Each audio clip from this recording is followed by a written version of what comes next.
Hello everyone. अच्छा, पिछली lecture में हमने सेक्शन 32 AD हमने डिस्कस किया था।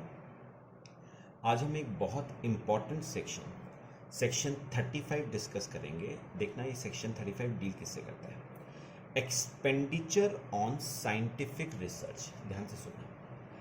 पता है यहाँ पर मैंने दो पार्ट्स में से डिवाइड किया है, बाय द असेसी हिमसेल्फ और by making payment to outside agency. मैंने एक छोटी सी बात समझो। पता है साइंटिफिक रिसर्च ना दो तरीके से हो सकती है। कौन से दो तरीके? या तो मैं रिसर्च खुद करूं,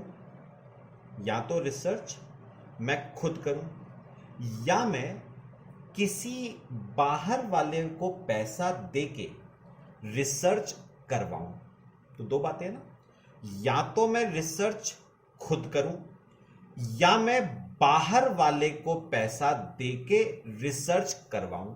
तो सुनो, बाय द असेसी हिमसेल्फ मतलब रिसर्च मैं खुद कर रहा हूं, और दूसरा है by making payment to outside agency मतलब मैं बाहर वाले को पैसा देके रिसर्च करवा रहा हूं। बड़ी एक इंपॉर्टेंट बात आपको बता रहा हूं। अगर तो आप रिसर्च खुद कर रहे हो तो एक कंडीशन है, that research must be related to the business of assessee. मतलब अगर आप रिसर्च खुद कर रहे हो तो एक शर्त है, वो रिसर्च आपके बिजनेस से रिलेटेड होनी चाहिए। इंपॉर्टेंट शर्त। अच्छा, अगर मैं बाहर वाले को पैसा देके रिसर्च करवा रहा हूं फिर फर्क नहीं पड़ता कि वो मेरे बिजनेस से रिलेटेड है या नहीं। तो वेदर और नॉट रिलेटेड टू बिजनेस, तो तब फर्क नहीं पड़ता वो मेरे बिजनेस से रिलेटेड है या नहीं। मैं एक बार दोबारा बोल रहा हूं। अच्छा, सेक्शन 35 कहता है कि रिसर्च करने के दो तरीके हैं, या तो आप रिसर्च खुद कर रहे हो या आप बाहर वाले को पैसा देके रिसर्च करवा रहे हो। अगर तो आप रिसर्च खुद कर रहे हो तो शर्त है that research must be related to your business. अच्छा, अगर आप बाहर किसी एजेंसी को देके रिसर्च करवा रहे हो फिर फर्क नहीं पड़ता कि वो रिसर्च आपके बिजनेस से रिलेटेड है या नहीं। चलो, अब मेरे को बताओ इनमें से पहला क्या है, बाय द असेसी हिमसेल्फ। अच्छा मुझे बताओ, दोबारा से बताओ, बाय द असेसी हिमसेल्फ का मतलब क्या हुआ? रिसर्च असेसी खुद कर रहा है, ठीक है, तो उसे हम एक नाम और देते हैं, इन हाउस रिसर्च। इन हाउस रिसर्च मतलब खुद रिसर्च करना, खुद के घर में रिसर्च करना, खुद के बिजनेस के लिए रिसर्च करना, that is known as in house research. अब मेरी बात बहुत ध्यान से सुनिए। पता है, बहुत ध्यान से सुनना, सिंपल है। पता है, एक बात याद रखो, आप रिसर्च ना दो पॉइंट ऑफ टाइम पे आप रिसर्च करते हो। कौन से दो पॉइंट ऑफ टाइम पे? या तो आप रिसर्च करोगे बिफोर कमेंसमेंट ऑफ बिजनेस मतलब बिजनेस शुरू होने से पहले रिसर्च करोगे, या आप रिसर्च करोगे बिजनेस शुरू होने के बाद मतलब आफ्टर कमेंसमेंट ऑफ बिजनेस। तो याद रखना, आप रिसर्च दो पॉइंट ऑफ टाइम पे करोगे। या तो आप रिसर्च करोगे बिजनेस शुरू होने से पहले, या आप रिसर्च करोगे बिजनेस शुरू होने के बाद। अब सुनो, आप रिसर्च बिजनेस शुरू होने से पहले करो या आप रिसर्च बिजनेस शुरू होने के बाद करो, खर्चे, रिसर्च पे खर्चे आप दो इंकर करोगे। कौन कौन से? रेवेन्यू एक्सपेंडिचर जैसे सैलरी एंड मटेरियल, और कैपिटल एक्सपेंडिचर। तो मुझे एक बात बताओ, आप रिसर्च बिजनेस शुरू होने से पहले करो या बिजनेस शुरू होने के बाद करो, खर्चे दो ही इंकर होंगे, revenue expenditure and capital expenditure. अच्छा, अब उन्होंने क्या कहा? उन्होंने कहा जो रेवेन्यू एक्सपेंडिचर आपने इंकर करा है, जो कैपिटल एक्सपेंडिचर आपने इंकर करा है, उन खर्चों का आपको 100% क्या दिया जाएगा? डिडक्शन। तो आपने जितने रुपए का भी रेवेन्यू एक्सपेंडिचर इंकर करा है, उतने रुपए का आपको क्या दिया जाएगा? डिडक्शन। और आपने जितने रुपए का भी कैपिटल एक्सपेंडिचर इंकर करा है, उतने रुपए का आपको क्या दिया जाएगा? डिडक्शन। एक्सेप्ट एक कैपिटल एक्सपेंडिचर ऐसा है जिसका डिडक्शन आपको नहीं मिलेगा। मतलब लैंड अगर आपने खरीदा है रिसर्च के लिए, तो लैंड का डिडक्शन नहीं है। बाकी इसके अलावा आप कैपिटल एक्सपेंडिचर कोई भी इंकर करो, 100% डिडक्शन आपको मिलेगा। ठीक है, तो फिलहाल मैंने आपको जो बात कही वो क्या, आप रिसर्च 2 पॉइंट ऑफ टाइम पे करोगे, या तो बिजनेस शुरू होने से पहले या बिजनेस शुरू होने के बाद। आप बिजनेस शुरू होने से पहले रिसर्च करो या बिजनेस शुरू होने के बाद रिसर्च करो, खर्चे आप 2 ही इंकर करोगे, रेवेन्यू खर्चे और कैपिटल खर्चे। गवर्नमेंट ने कहा रेवेन्यू खर्चों का भी 100% डिडक्शन, कैपिटल खर्चों का भी 100% डिडक्शन, एक्सेप्ट एक कैपिटल एक्सपेंडिचर है जिसका डिडक्शन हम आपको नहीं देंगे, और वो है लैंड। ठीक है, अब मैं आपसे ना थोड़ा सा ये डिस्कस करता हूं। देखो मैंने अभी तक क्या कहा आपको, मैंने कहा ये देखो,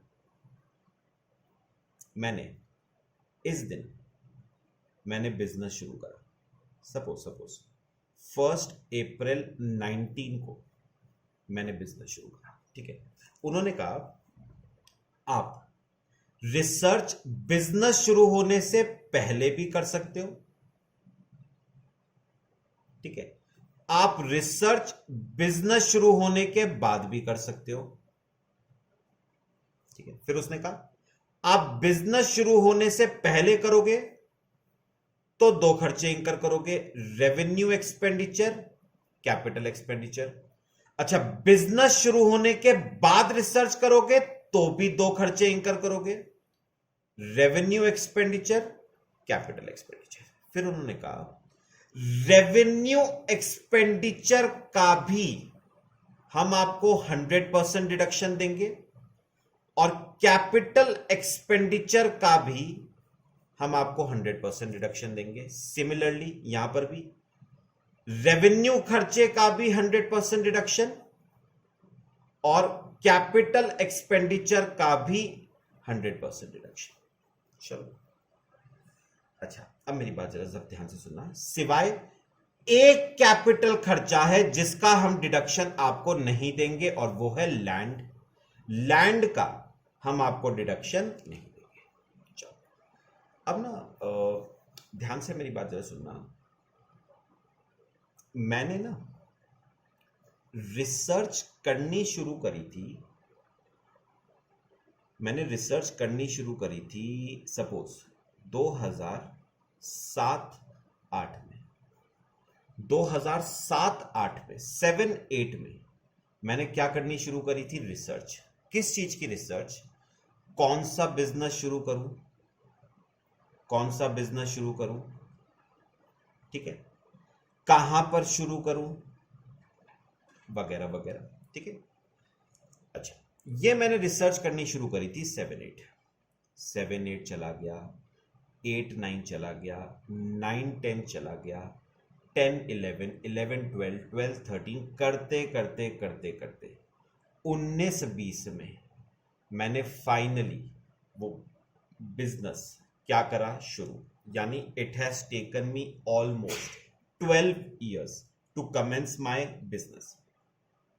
चलो, अब पता है गवर्नमेंट ने एक बात कही, गवर्नमेंट ने कहा, ध्यान से सुना, या मैं थोड़ा सा ऐसे बोलूं, मैंने गवर्नमेंट को कहा कि भाई मैं 2007-8 से रिसर्च कर रहा था, तो लगभग 12 साल मैंने रिसर्च करी है।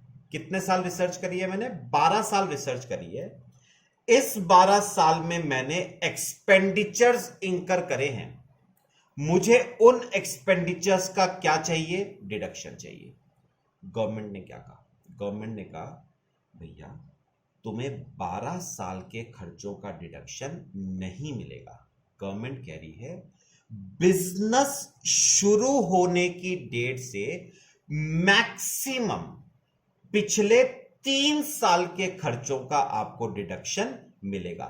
यानी मैं अगर इससे 3 साल पहले चलूं तो सुनो, मैंने 1 अप्रैल 19 को शुरू किया ना, तो 1 अप्रैल 19 से 1 अप्रैल 18, 1 अप्रैल 17, 1 अप्रैल 16, मतलब 1 अप्रैल 16 से 31 मार्च 19 तक के जितने भी खर्चे हैं उनका आपको डिडक्शन मिलेगा। तो याद रखना, ये जो आपने रिसर्च करी है ना बिफोर कमेंसमेंट ऑफ बिजनेस, सारे खर्चों का डिडक्शन नहीं है। बिजनेस शुरू होने से पिछले 3 साल के आपके खर्चों का क्या मिलेगा? डिडक्शन। मतलब 1 अप्रैल 19 को अगर आपने बिजनेस शुरू करा तो उससे प्रीसीडिंग 3 इयर्स, मतलब 1 अप्रैल 16 से 31 मार्च 19 तक के खर्चों का आपको क्या मिलेगा? डिडक्शन मिलेगा मैक्सिमम। तो अगर आप रिसर्च 12 साल से कर रहे हो तो गवर्नमेंट 12 साल के खर्चों के डिडक्शन देने के लिए आपको लायबल नहीं है। गवर्नमेंट आपको डिडक्शन सिर्फ कितने साल के खर्चों का देगी? मैक्सिमम 3 इयर्स के खर्चों। देखो यहां पर लिखा है हमने,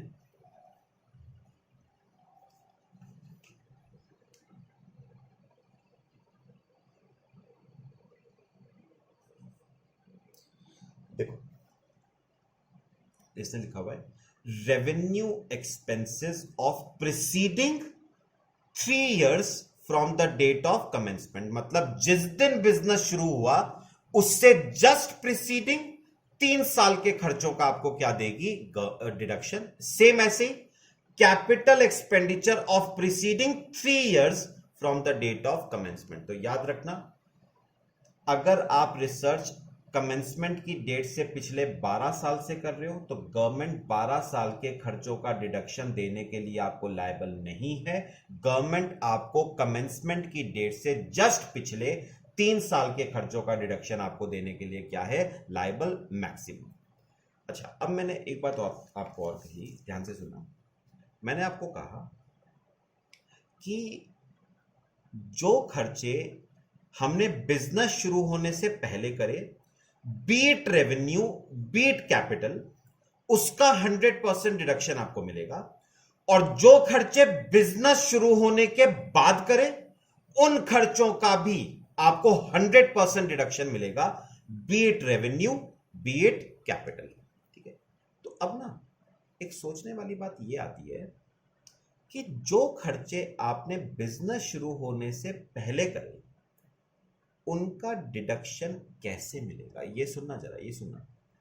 मैंने कहा इस खर्चे का 100% डिडक्शन मिलेगा, इस खर्चे का 100% डिडक्शन मिलेगा। लेकिन एक बात सोचो, डिडक्शन कहां से मिलता है? डिडक्शन आपको मिलता है पीएल से, है ना? पीएल में ही तो डेबिट करते हो डिडक्शन को। तो डिडक्शन कहां से मिलता है? डिडक्शन पीएल से मिलता है। लेकिन अभी तो पीएल, इस पीरियड में तो पीएल, इस पीरियड में तो पीएल बनेगा ही नहीं। क्यों नहीं बनेगा? क्योंकि बिजनेस ही शुरू नहीं हुआ। भाई आपका पहला पीएल कब बनेगा? पहला पीएल तो तब बनेगा जब बिजनेस शुरू होगा। मतलब मेरा पहला पीएल, पहला पीएल 1920 में बनेगा। तो मुझे एक बार बताओ, डिडक्शन 16, 17, 17, 18, 18, 19 में कैसे मिल सकता है जब पहला पीएल बनेगा ही कौन से साल में? 19, 20 में। तो मुझे एक बार बताओ, अगर मैंने 16, 17 में कोई खर्चा इंकर करा तो उसका डिडक्शन 16, 17 में कैसे मिल सकता है? क्योंकि डिडक्शन मिलता है पीएल से, और पीएल, पहला पीएल बनेगा ही कौन से साल में? 19, 20 में। तो गवर्नमेंट ने कहा कि भैया जो खर्चे आपने बिजनेस शुरू होने से पहले करे हैं ना, उनका डिडक्शन आपको बिजनेस शुरू होने से पहले मिल ही नहीं सकता, प्रैक्टिकली पॉसिबल नहीं है। तो जो खर्चे आपने बिजनेस शुरू होने से पहले करे हैं, उन खर्चों का डिडक्शन हम आपको उस साल में देंगे जिस साल में बिजनेस शुरू होगा। मतलब बताओ 16-17 का, 17-18 का, 18-19 के खर्चों का डिडक्शन 16-17, 17-18, 18-19 में नहीं दे पाएगी गवर्नमेंट, बल्कि कौन से साल में देगी? जिस साल में बिजनेस शुरू हुआ है, 19-20 में। अच्छा एक बात बताओ, ये दिक्कत आपको यहां पर नहीं आएगी। अब मुझे बताओ, अगर मैंने कोई खर्चा 19-20 में इंकर करा तो क्या उसका डिडक्शन 19-20 में मिल जाएगा? बिल्कुल। 20-21 में करा, क्या उसका डिडक्शन 20-21 में मिल जाएगा? बिल्कुल। कोई खर्चा 21-22 में इंकर करा, क्या उसका डिडक्शन 21-22 में मिल जाएगा? बिल्कुल। लेकिन अगर कोई खर्चा 16-17 में इंकर करा तो क्या उसका डिडक्शन 16-17 में मिल सकता है? नहीं मिल सकता, क्योंकि बिजनेस ही शुरू नहीं हुआ है, पीएल ही नहीं है। तो उसका डिडक्शन कब मिलेगा? 19-20 में। अच्छा, अगर 17-18 में कोई खर्चा इंकर करा, उसका रिडक्शन 17-18 में नहीं मिल सकता, कब मिलेगा? 19-20 में। अगर कोई खर्चा 18-19 में इंकर करा, उसका डिडक्शन 18-19 में नहीं मिल सकता, कौन से ईयर में मिलेगा? 19-20 में। ठीक है, तो ये आपका ना हमारा केस हो गया। देखो लिखा हुआ भी है यहां पर, देखो 100% डिडक्शन मिलेगा but in the year of commencement of business. मतलब 19-20 में बिजनेस शुरू करा है ना, तो 19-20 में मिलेगा। In the year of commencement यानी 19-20 में मिलेगा। तो याद रखना, खर्चा किया 16-17 में, लेकिन डिडक्शन 16-17 में नहीं 19-20 में मिलेगा। खर्चा किया 17-18 में, लेकिन डिडक्शन 19-20 में। खर्चा 18-19 में किया, लेकिन डिडक्शन 19-20 में। अच्छा, इसमें एक पॉइंट और कराता हूं मैं आपको इस लेक्चर में। इसमें ना एक नोट है छोटा सा, जो थोड़ा सा आप ध्यान रखना। देखो नोट क्या है हमारा, expenditure incurred by a company, underline करो, incurred by a company engaged in the business of biotechnology और in the business of production or manufacture of any article or thing other than cost of land and building on approved in-house research and development facility, 150% deduction. अब सुनो सुनो, उन्होंने कहा, देखो उन्होंने क्या कहा यहीं पर, देखो उन्होंने कहा एक कंपनी है, एक कंपनी है। पहली शर्त क्या है? कंपनी होनी चाहिए। दूसरी शर्त, उसका बिजनेस किस चीज का है? उसका बिजनेस या तो है बायोटेक्नोलॉजी का या प्रोडक्शन और मैन्युफैक्चरिंग का बिजनेस है। ठीक है, और उसने करी है इन हाउस रिसर्च, मतलब खुद रिसर्च करी है अपने बिजनेस से मुतल्लिक। तो अगर ये तीनों शर्तें सेटिस्फाई होती हैं तो उसे डिडक्शन 100% नहीं मिलेगा, जो कि नॉर्मली होता है, उसे डिडक्शन मिलेगा 150% का। मतलब अगर खर्चा 2 लाख का किया है ना, तो डिडक्शन आपको 2 लाख का 150% की मिलेगी। मतलब डिडक्शन आपको कितने रुपए की मिलेगी? 3 लाख रुपए की डिडक्शन आपको मिलेगी।